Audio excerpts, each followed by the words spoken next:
Hi, everybody. Welcome to the Love Rising podcast. We are back. This is our first episode back from our kind of year-end break, and I think both Kylee and I are really excited.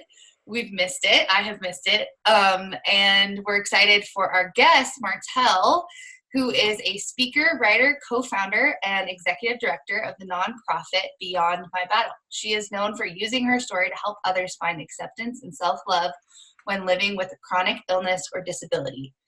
And I found Martel actually through an essential oil connection. She was kind of looking for resources for her nonprofit and had some questions about them. And then I was like, you're awesome. Let's get you on the podcast because I think you have a really unique story and work to share. So I'm really excited to hear from you, Martel. So what is your story? How did you get here in your own words? Wow. Well, first of all, thanks for having me on. It's super exciting because I felt the same way about meeting you at first. I was like, you're super cool. Let's be friends. So yeah, my story is a little different. I am actually someone living with not only a chronic illness myself, but a disability as well. I have a rare genetic disease called retinitis pigmentosa, and it's a genetic eye disease that essentially slowly eats away at the rods in your retina and eventually leads to legal blindness. So I am losing my vision to this rare disease, and I spent I wouldn't say the majority of my life, but I spent like up until a few years ago, so yeah, the majority of my life really in a state of depression and anxiety, disassociation from my condition. And I lived that way for a long time. It caused a lot of issues in my physical body, in addition to losing my vision, just from having this chronic stress. And I wasn't really connecting the dots for so long. But when I did start to connect the dots, it was amazing, but it was also like super emotional, painful at times. But that was through, diving into studying yoga and mindfulness, and all of these great tools that I had never really heard of that allowed me to not change my circumstance at all, because I am still have this chronic illness and have this disability, but really allowed me to reshape the way that I see myself and see the world. And long story short, I went on to co-found a nonprofit that I'm now the executive director of.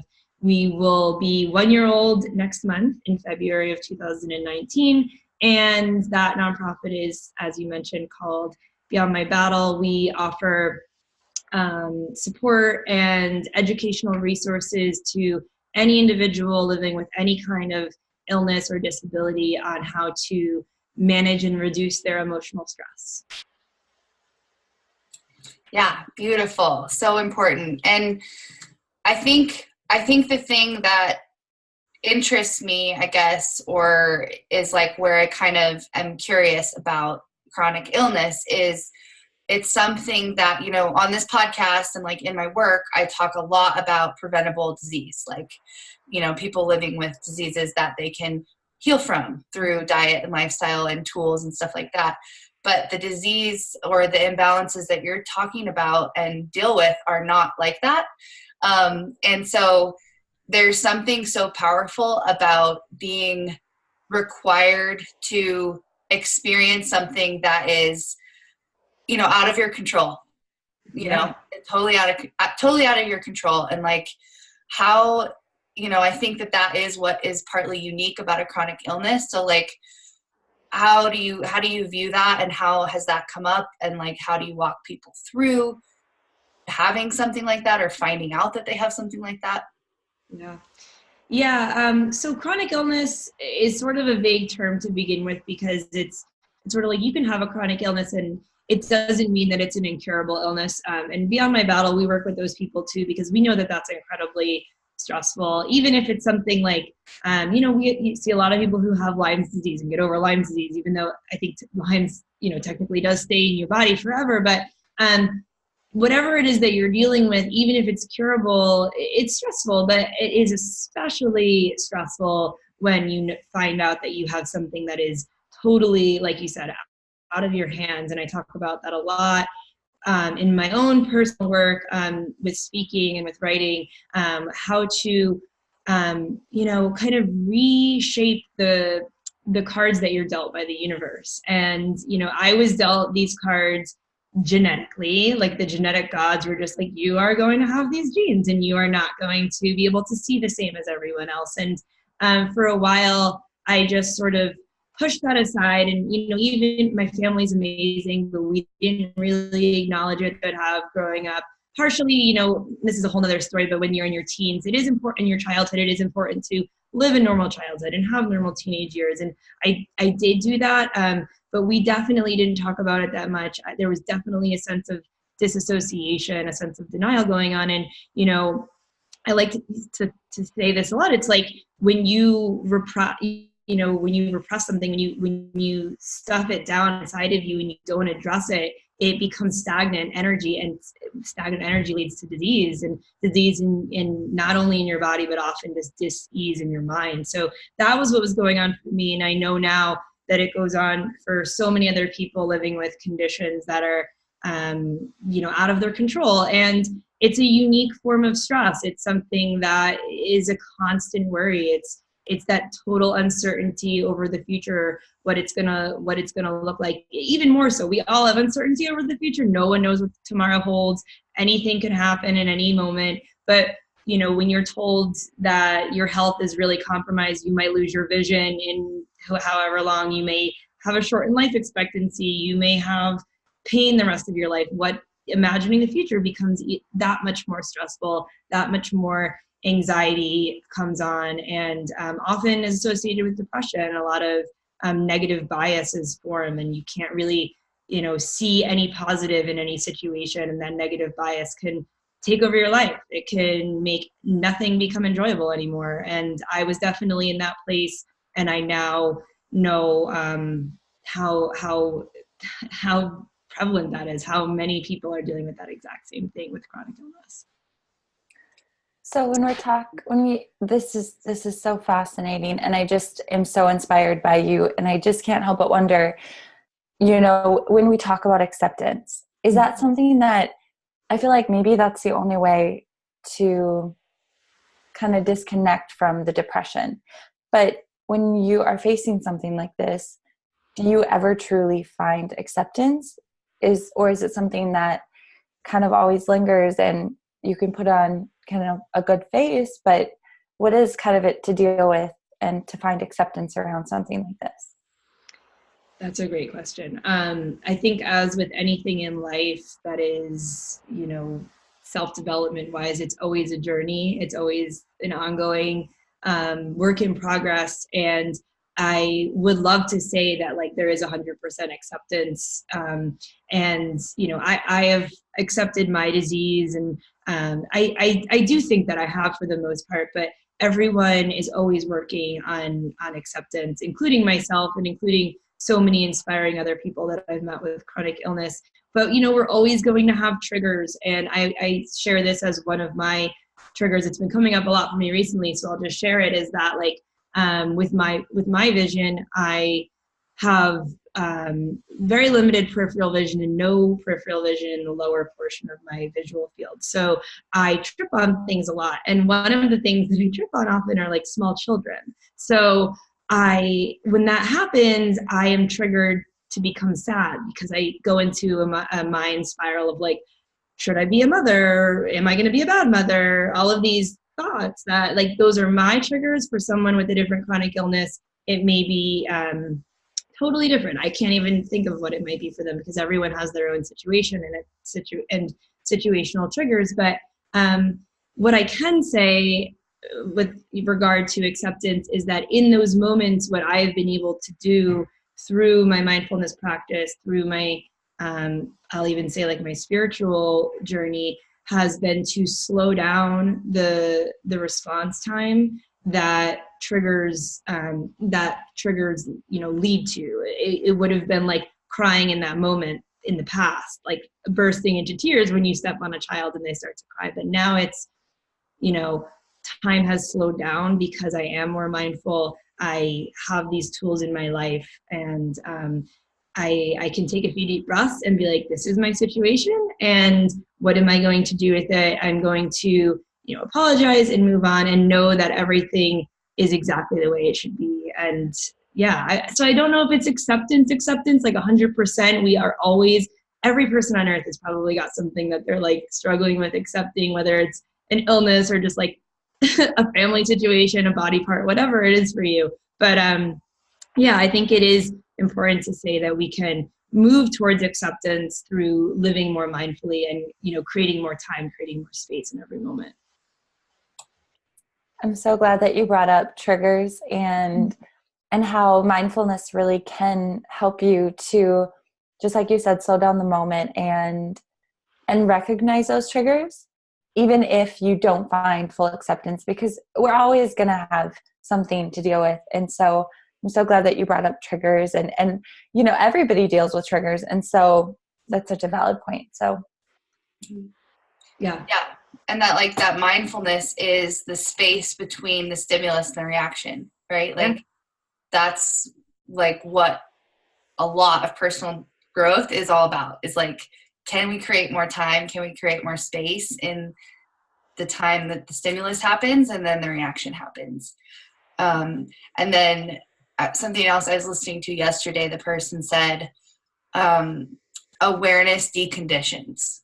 Like awareness deconditions. So if it's a trigger, it deconditions that trigger. If you're just aware, like just bringing awareness is like, oh yeah, this is what happens, and this is a spiral I go down, and is it serving me? It's not, is it true? Is it not true? It's like, does it serve me to think that way? And yeah, I guess also, is it true? Yeah. I would say more than acceptance is awareness, and anyone can move towards awareness and greater awareness of who they are. And that's exactly what it's all about. But it's hard, becoming more self-aware is a beautiful experience, but it's a painful experience, especially if you're living with something that is, maybe stigmatized, like a chronic illness, or I would even argue if you've gone through trauma in your life and the stigmas around that, and becoming more and more aware of how you feel and what makes you feel a certain way and why do I feel this way, and asking yourself those deep questions and really going there. It's painful, and it's, a lot of the work that I do now is not only with individuals who have illnesses and disabilities, but with their loved ones, their parents, their caretakers, because that's insanely hard to go there too.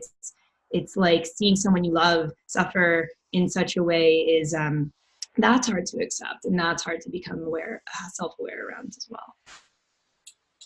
I would love to know the statistics just around chronic illness to kind of well, it's a little difficult to say because chronic illnesses are classified in different ways, like how long they last and whatnot.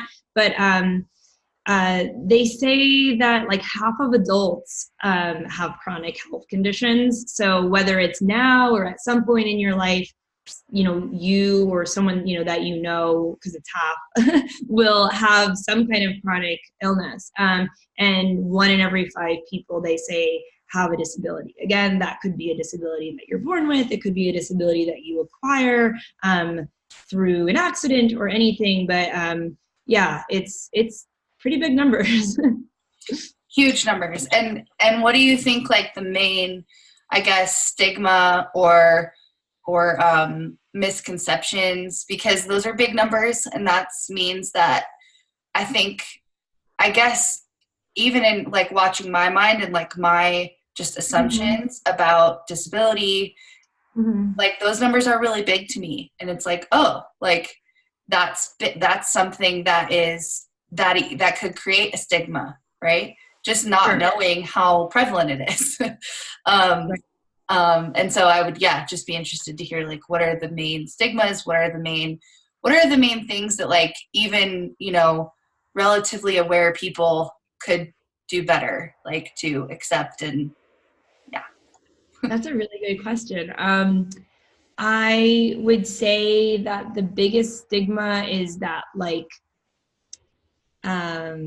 I think people with chronic illnesses, myself and my co-founder of Beyond My Battle, we talk about this one a lot, is when we tell people what we have, people are automatically like, oh, I'm so sorry.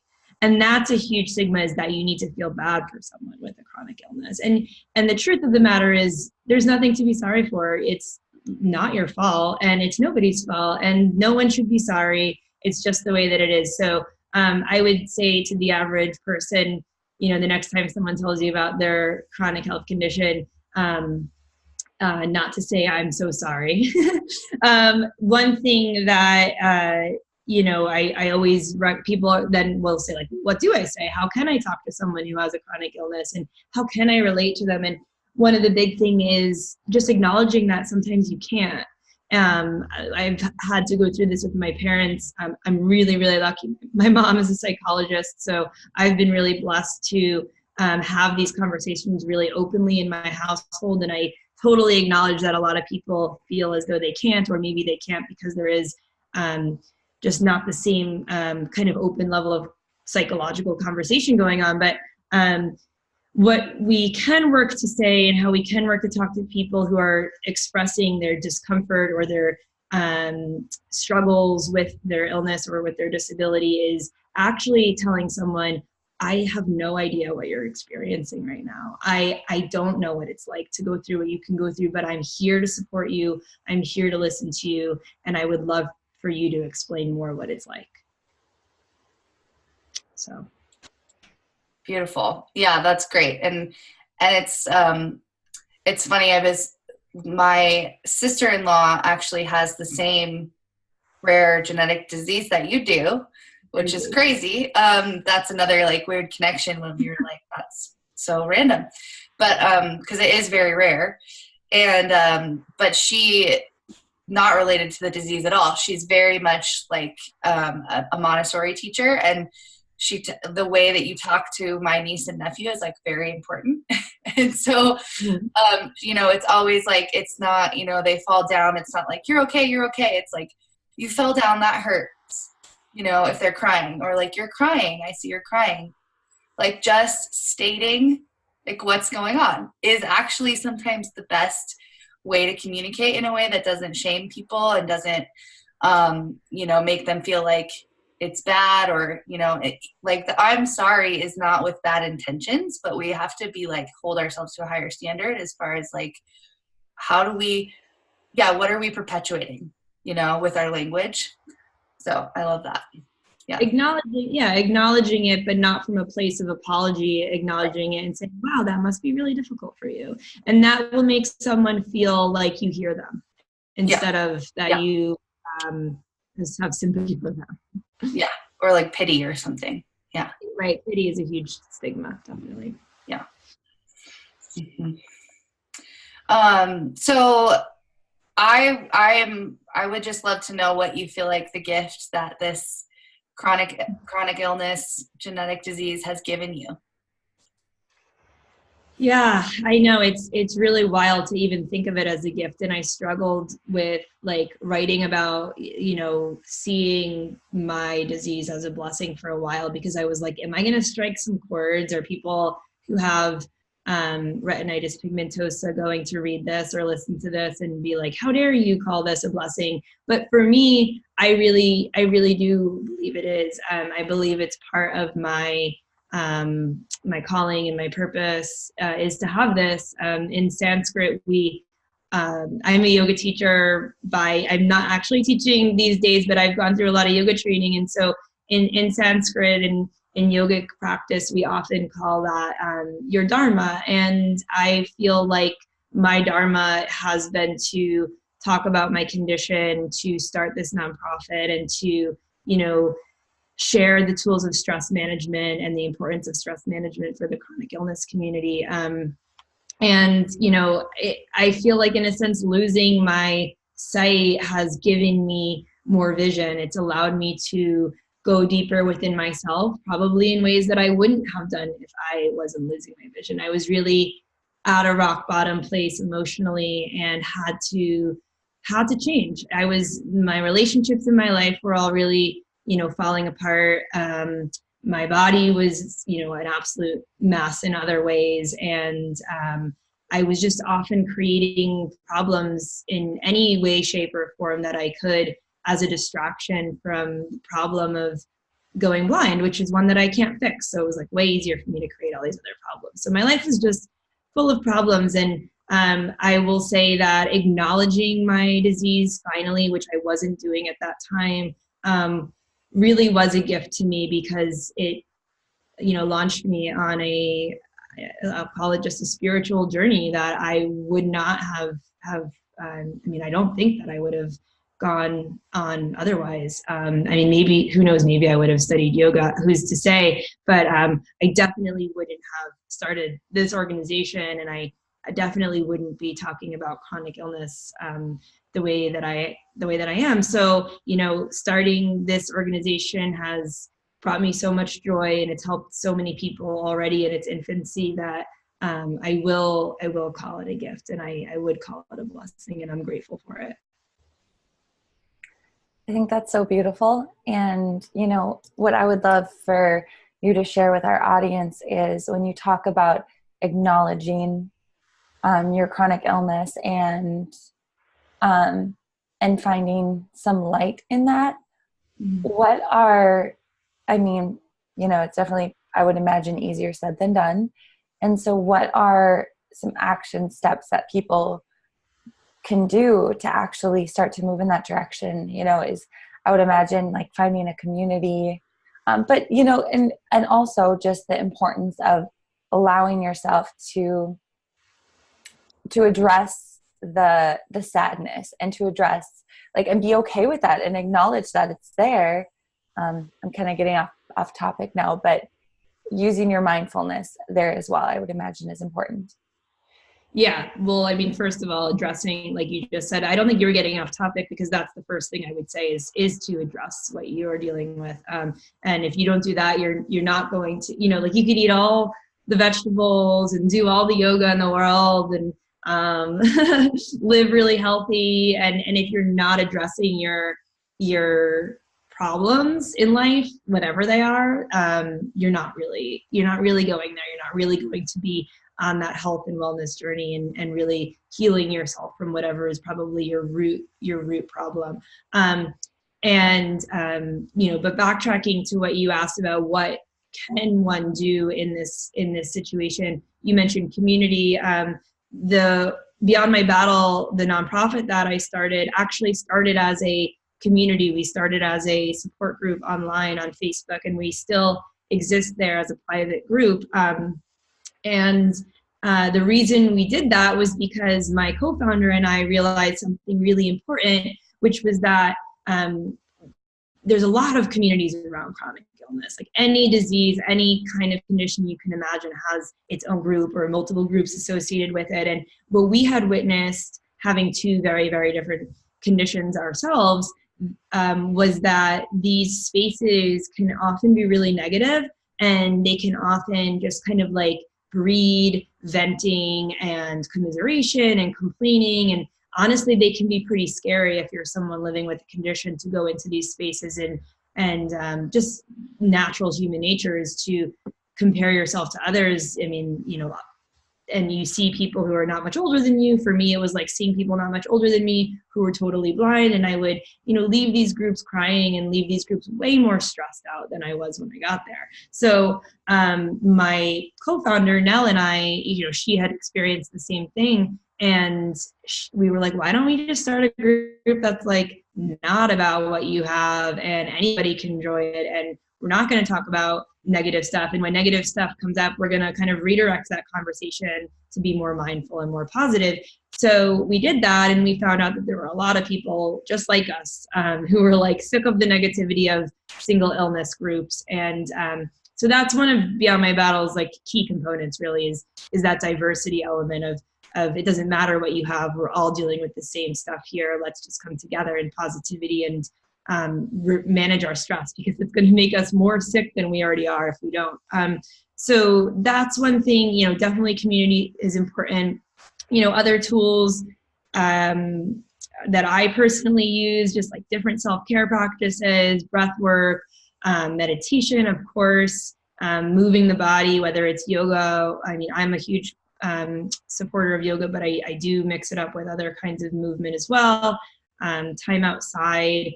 I'm sort of stating actually what's in this, something that's on the Beyond My Battle website right now that we're calling the Emotional E-Toolkit, which has tools within this online hub that provide you with really basic means of reducing your stress when you're living with chronic illness or otherwise. So yeah, those are my main things, and that's really what we're pushing for this community because they're really simple and they really work.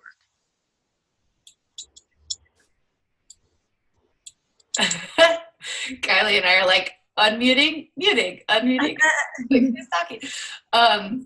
I want to get into that a little bit more, like have you talk about the website and the resources that you're creating and stuff. But there was something in that I just want to like dig into a little bit more, that it feels a little bit scary to ask about, but I also know like that's why I want to ask about it. And it's that, yeah, I could see that, you know, a chronic illness can become an identity, and that identity can very much be victim. You know, it's like, I'm a victim of this disease, I'm a victim of the circumstance. And I think that it's a very like, I mean, so many people think of themselves as victims in all different sorts of ways. I mean, I do all the time, you know, and physical ailments, disease are such easy scapegoats for victimhood, you know, and they're so tangible, right? It's like, well, yeah, I'm different than everybody else. So of course, like it's my, you know, this is my, I feel bad for me kind of. And so anyway, yeah, I'd just like to have you talk a little bit more about that, like how you see people transitioning from, because also identity gives us something. It gives us like a platform to stand on, like, you know, it can feel almost comforting, even if it's not a healthy identity, you know? And so there's definitely something there around like shifting from being identified with a disease to accepting the disease, but also moving and not having to be just what you are, you know, like that there's other parts of you and other things that you do. And yeah. Yeah, there's a lot there.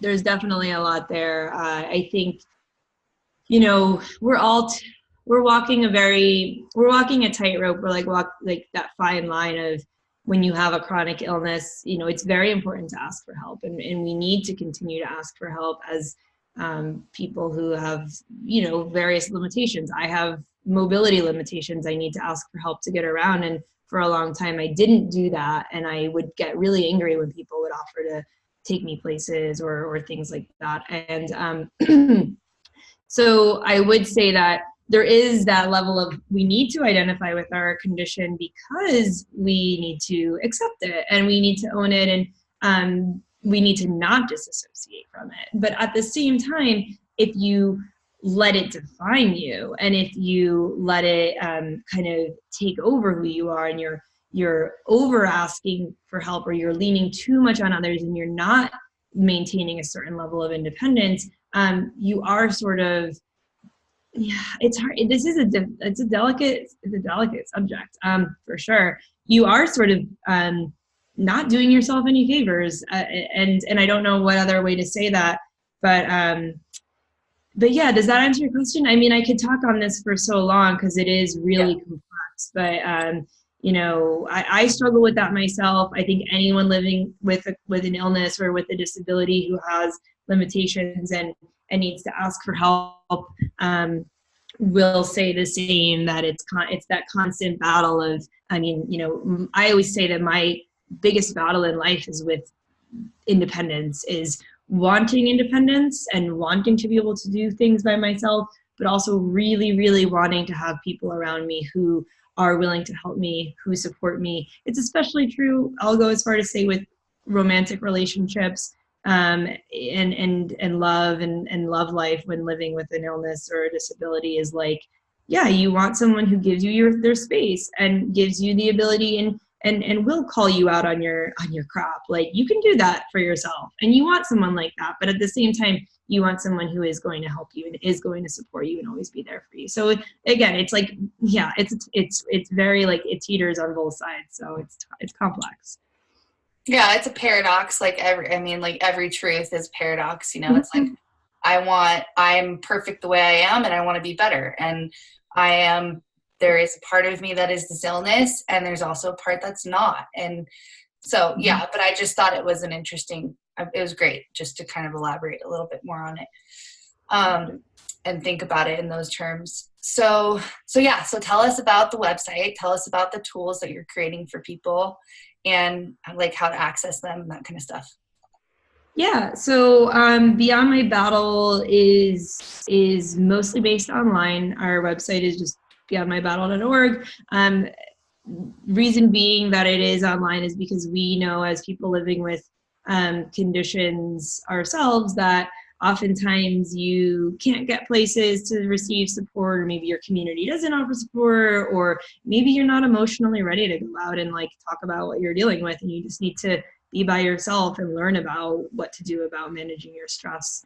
Or maybe you love someone who has a condition and you're caring for them, and you're not really ready to go out and talk about it, or you don't have the time. So we created this digital space as a hub for educational resources, as a hub for support. The first big resource that we created and are still creating, releasing one at a time, is this toolkit filled with various tools, such as we just released one last week or the week before called Nature, and it provides each tool. Within each tool, it tells you, what it is, why it's really important, and it hones in specifically why it's important for people with illnesses and disability. Why is it important to get outside? Why is it important to breathe? Why is it important to move or meditate for this community specifically? And then each tool ends with various activities that you can do. Sometimes they're videos, sometimes they're writing prompts.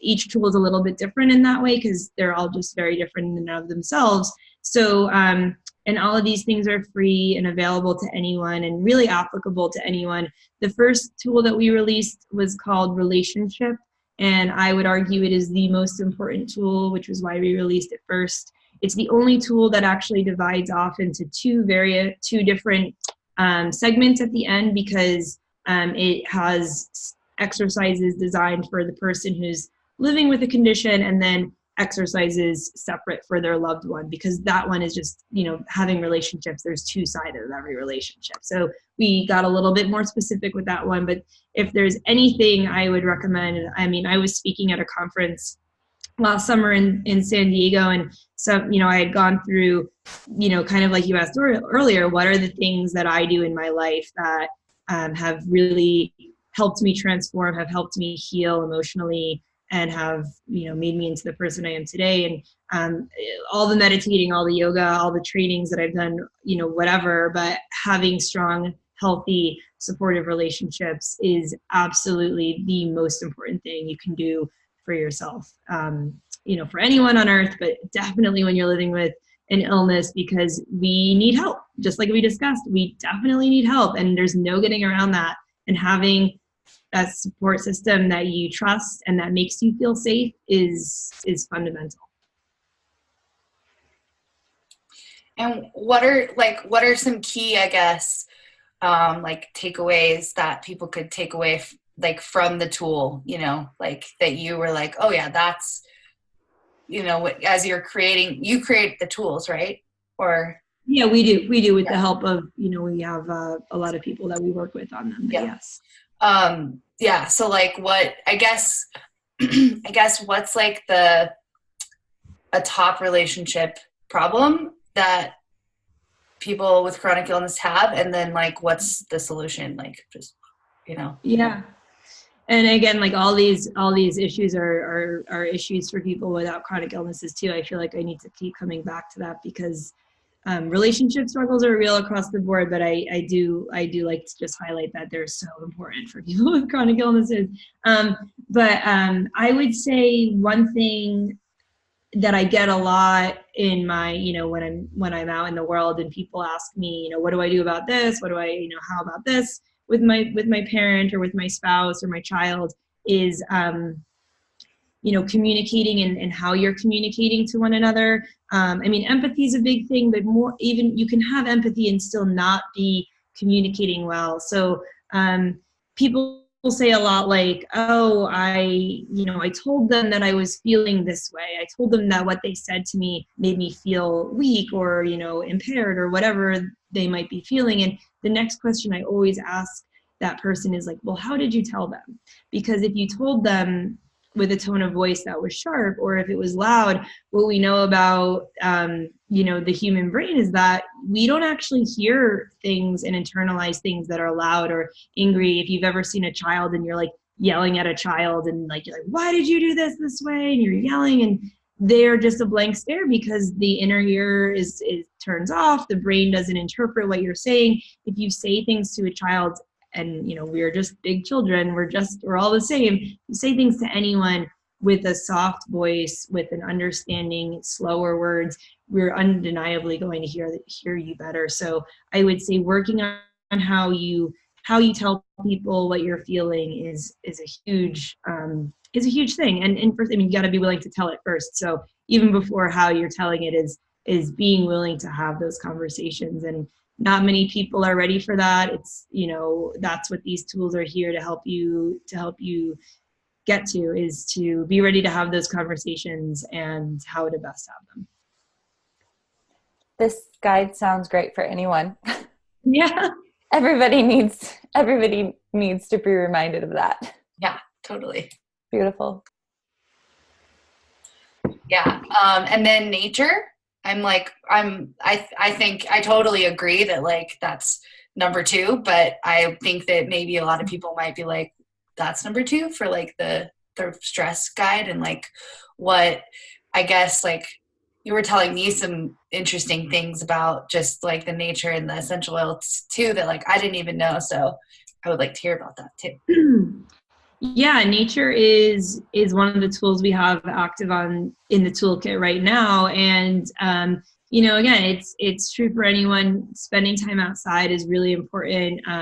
It's our natural habitat. We are so much more, there's just been so many studies done, oh my God, about like what it can do for your brain and your focus. And what I find really important for people with chronic illnesses and why nature is that much more important, once again, is because being outside boosts your immune system. And as people living with any assortment of conditions, especially immunity compromising conditions, we can strengthen our immune system by just spending time in nature. And how amazing is that? Like, and not only does it boost your immune system, but it keeps your immune system boosted for like 30 days or some crazy statistic afterwards of just, going, the best thing you can do is to go earthing, like take your shoes off and walk in the grass, really make tactile content with the earth as much as possible. In an ideal world, would we all wake up and take our shoes off and run across a prairie or like across the sandy beach?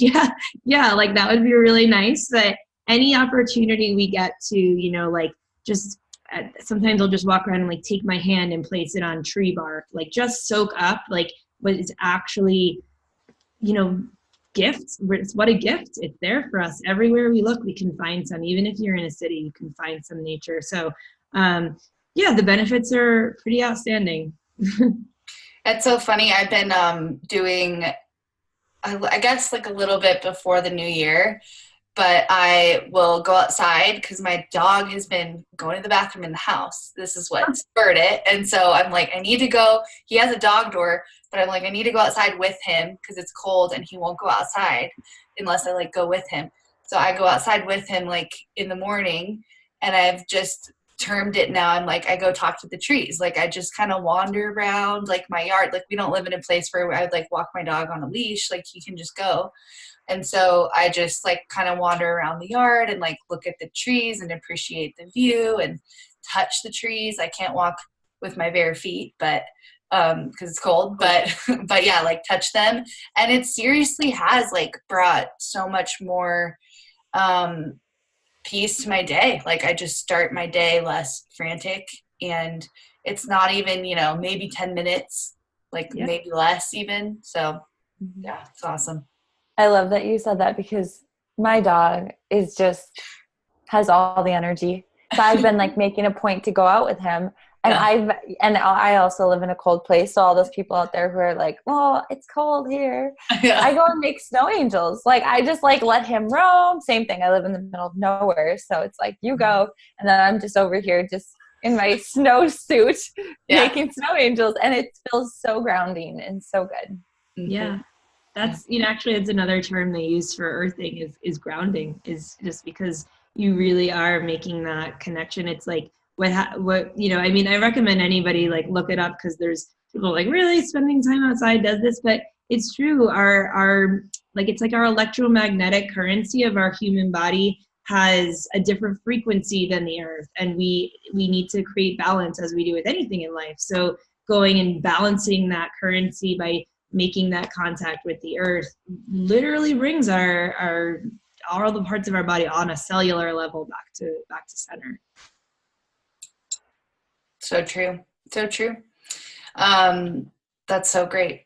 So I would love for you to tell people how they can find you, like what social media, but also website, that kind of stuff, and anything else you want to like highlight as far as what your offerings are. Sure. I'm most likely to be found on Instagram. My Instagram name is just my whole name, Martel, and that's spelled with one L, Catalano. And I'm actually on a week-long social media break right now, but I am really active on Instagram, and that's probably where I talk the most about my experience with chronic illness. And I'm super real on there about when I'm going through times that are not so fun with it. And it's just a way that I've allowed myself to become more vulnerable and to share my story in the best possible way, because it's visual, it's words, all of the above. But also Beyond My Battle is on Instagram. So yeah, you can find us there at just Beyond My Battle. Beyond My Battle is online at beyondmybattle.org. And I have a personal website where people can email me, read more about me in my bio. And I do a lot of speaking engagements, which I can be contacted there. My website is just martelcatalano.com. Beautiful. Awesome. Thank you so much for blessing us with this wisdom. And I'm glad that this is our first episode back. I think it's going to be great. Mm-hmm. You speak very like confidently and clearly about this, and it's a big subject. And so we're just super grateful. Thank you. Yeah. Me too. Thanks, guys. Thank you, Martel.